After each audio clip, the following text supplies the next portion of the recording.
A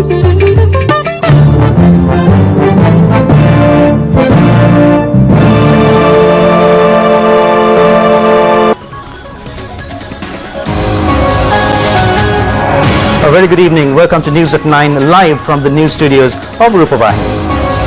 A very good evening indeed. I'm Chamindi Samarasekara.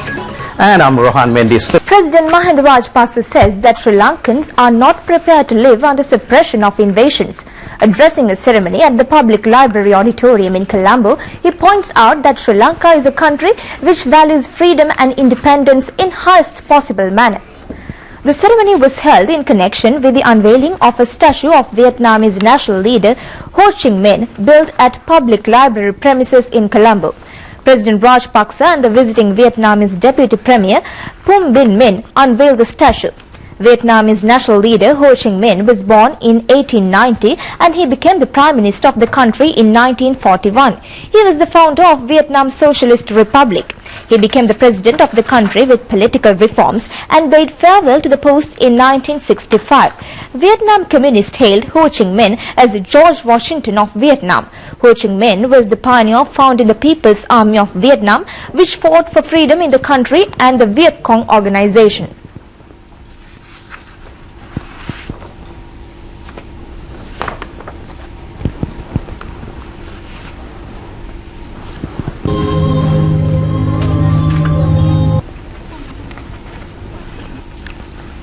अधिराज्य विरोधी सटांगवलदी Addressing the ceremony, President Rajapaksa pointed out that it was opportune to unveil a statue of Vietnamese national leader Ho Chi Minh in Sri Lanka. He added that in anti-imperialist struggles, we have stepped in on behalf of these nations. Mahinda Chintana was introduced in 2005 to absorb the essence of the independent struggle of the people of this country and to defeat terrorism, as well as to uplift the living standard of local farmers and to make the country self-sufficient in rice. It is also aimed at taking action against the program of selling state enterprises to foreign businessmen and to take measures in the country independently. He recalled that when he was contesting the election for the first time, there was a statement in favor of freedom struggle of Vietnam in the manifesto of Madam Sirimavo Bandaranaike. He said that when he made a statement for the first time in Parliament, he extended his well wishes to the Vietnam struggle. Sri Lanka has endorsed the freedom fight and struggle of Ho Chi Minh at all international summits. He expressed the belief that the unveiling of the statue of Vietnamese national leader will display the bond between the two countries.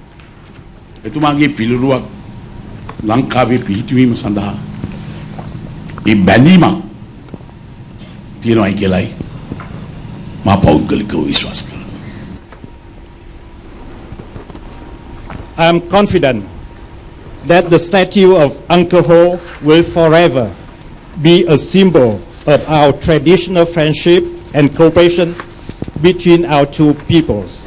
Being under the colonial rule, we were both unyielding in fighting for independence and freedom. The President also viewed a special photographic exhibition depicting the life and times of Vietnamese national leader.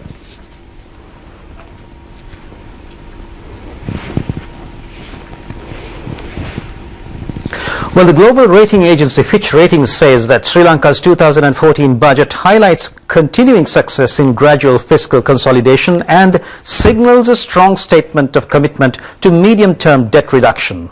Fitch Rating Agency is one of the oldest financial rating companies with headquarters in New York, US, London, UK. The Fitch review could be considered as an important factor which will establish strong focus of international finance and business field on Sri Lanka's 2014 budget. The program introduced in the budget to bring down the budget deficit to 3.8 GDP by the year 2016 has been appreciated by the Fitch Rating Agency. The government has managed to stick to its fiscal target of lowering its deficit to 5.8% of GDP in 2013, down from 6.4% in 2012, and expects to reduce the deficit further to 5% in 2014, 4.4% in 2015, and 3.8% in 2016. The debt burden is projected to decline from around 78% of GDP to 65%. However, it is still considerably higher than the current rating, BB rated peer median of 35% to obtain a BB rating. The Reuters news agency quoted Fitch rating agency as pointing out that Sri Lanka's medium-term fiscal consolidation plan is heavily reliant on raising the share of revenue in GDP. The rating agency noted that one positive development has been that state-owned enterprises have become more profitable than in earlier years. Several trade union leaders say that many proposals and decisions aimed at achieving future prosperity of the country are included in the 2014 budget. They expressed this view at a media conference convened by the Joint Trade Union Alliance in Colombo today. The media conference was held at Sri Lanka Foundation Institute in Colombo. This government, His Excellency the President, has for the first time in the history of this country given powers to the new pay commission to determine wages and service conditions of the private sector. So I think this is historical and we welcome this move. And with regard to manpower development, a huge sum of money, nearly 12 billion rupees has been set apart for enhancing the skills of the people who come out of schools. Now this is a unique feature. The president of the Public Services Trade Union Federation, W.H. Piyadasa, noted that the minimum wage of government servant in 2005 was 7,900 rupees. It was increased to 11,730 rupees in 2006. Since then, all the budgets except in the year 2009 have given an additional allowance or certain percentage of the salary. In 2014 budget, a sum of 1,200 rupees has been given as a cost of living allowance. This government's gesture is justifiable, he said. සම්පූර්ණයෙන් අපට සැලකුවයි කියලා. නමුත් අනිත් පැත්තෙන් අපි බලන්නට ඕනේ මේ බෙදීම සාධාරණද? මේ බෙදීම සාධාරණද කියලා. සාධාරණද කියලා බලනකොට අපට පේනවා මේකේ සාධාරණකමක්. The president of the Self-Employees Federation, Mahinda Khandagama, said that this budget has considered the economic standard of urban people. More attention was focused on housing and employment of these people. Self-employees have given concessions more than the public and private sector workers, he said.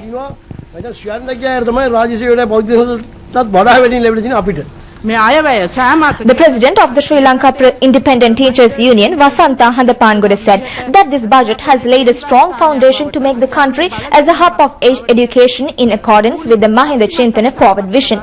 We appreciate this action, she said.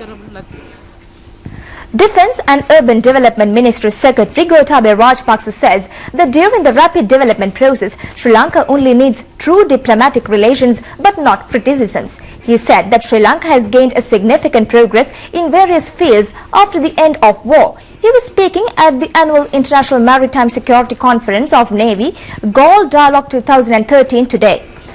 The Galle Dialogue International Naval Conference was held for the first time in 2010. High Navy officers of 35 countries are participating in the current conference. The theme is New Trends in the Indian Ocean Zone. Presidential Secretary Lalit Veeratunga was the chief guest at the inaugural ceremony. Several topics relating to naval activities and maritime security, such as sea pirating, human smuggling and maritime arms dealing, will be taken up for discussion at the conference. Defence Secretary Gotabaya Rajapaksa said that Sri Lanka is followed non-aligned policy on maritime activities. Secretary to His Excellency the President, Mr. Lalit. Sri Lanka emerged from the ravages of a brutal 3 decades-long terrorist conflict less than 5 years ago. It has made tremendous progress in all areas, which has to be seen to be believed. As it builds on these successes to develop further, Sri Lanka needs the support of its friends instead of the criticism and admonishment that seems to feature large on the agenda of certain nations that seek to dwell continually on the past. This is not constructive. Instead, meaningful economic cooperation and the strengthening of genuine diplomatic relationships with its allies. It's what Sri Lanka seeks. Commanders of 3 armed forces were among those present at the naval conference. It will end tomorrow.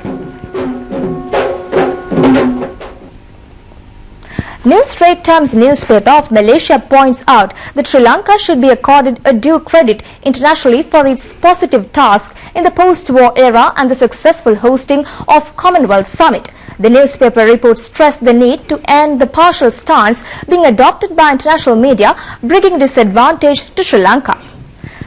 The New Straits Times in its news report pointed out that the international media were keen to inquire into Sri Lanka's internal problems. Unfortunately, instead of focusing attention on the Commonwealth Heads of Government meeting, Sri Lanka is making an attempt to build a lasting peace and reconciliation after a dangerous war. The newspaper article noted that the responsibility of international community who aspire the betterment of Sri Lanka is to observe this process with patience.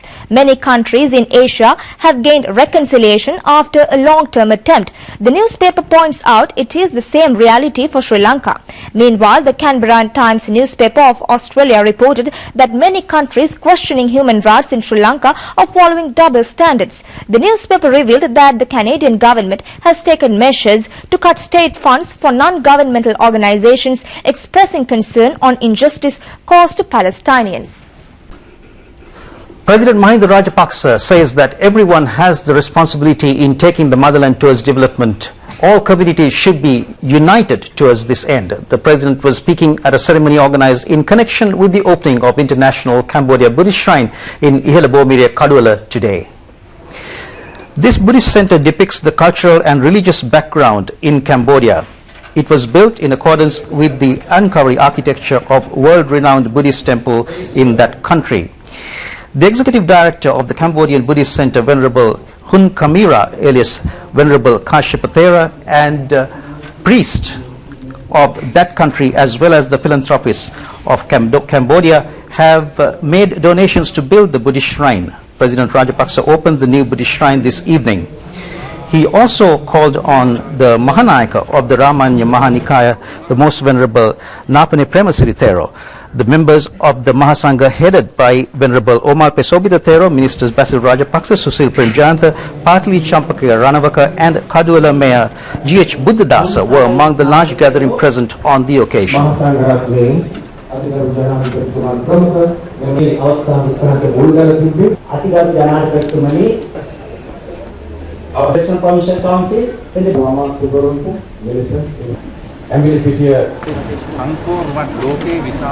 Peace-loving people in the world.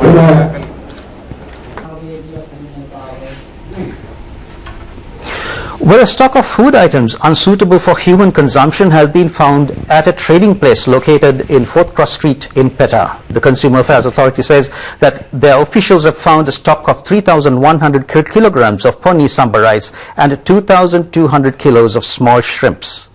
Officials of the Consumer Affairs Authority today conducted the raid following information received by the Minister of Cooperatives and Internal Trade, Johnston Fernando. It has been established that a stock of small shrimps which exceeded the date of expiry was sold to Chinese hotels to produce chili paste. The stock of ponni samba rice has also exceeded the date of expiry 3 months earlier. The Consumer Affairs Authority says that the trader had stocked rice in gunny bags with the aim of selling it to retail traders. The operations to crack down on errant traders who are selling items without proper standard during the festive period are now being continued. The Central Environmental Authority says that legal action will be taken against motorists driving vehicles with horns exceeding the stipulated decibel limits. Several complaints have been received from the public on tooting horns with high noise. People say that high noise of horns fixed in several vehicles including buses, lorries and trucks has become a several strain for them.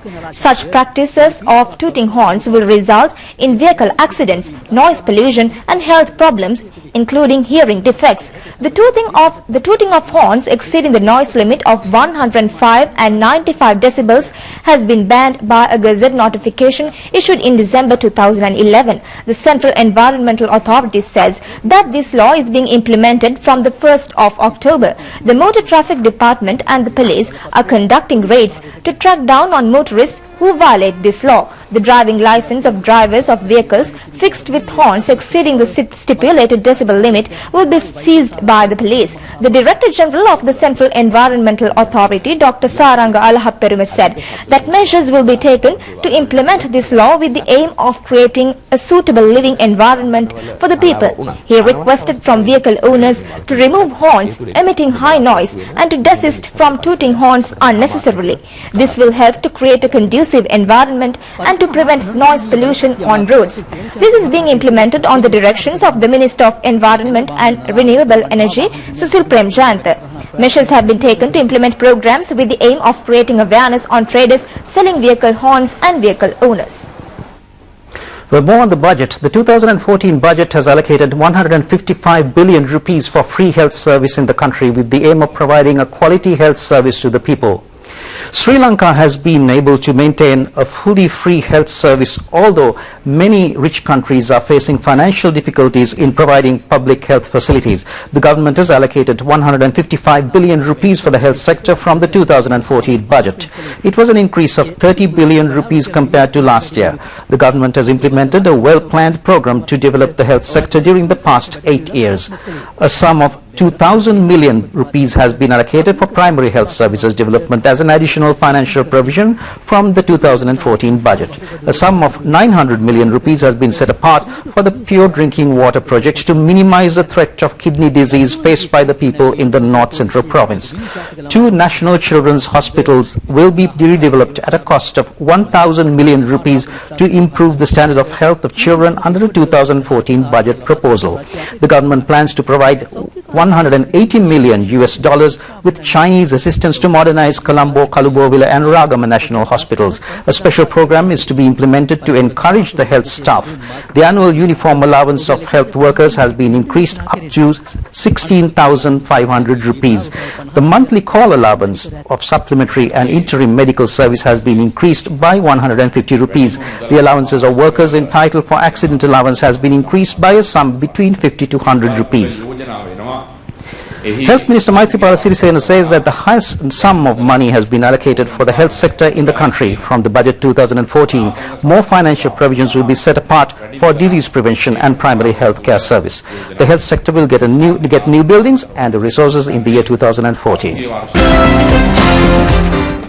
It's time for sports news now, and at the desk we have Chanakya with the very latest in sports. Good evening. Thank you, Rohan. Another A Division 2013 League Rugby tournament match organized by the Sri Lanka Rugby Federation ended at the D.A. Rajapaksa Stadium in Biliath yesterday. Sri Lanka Air Force and Hambantota Shark rugby team scored 13 points each in the match, which ended in a tie yesterday. President Mahinda Rajapaksa was among the spectators.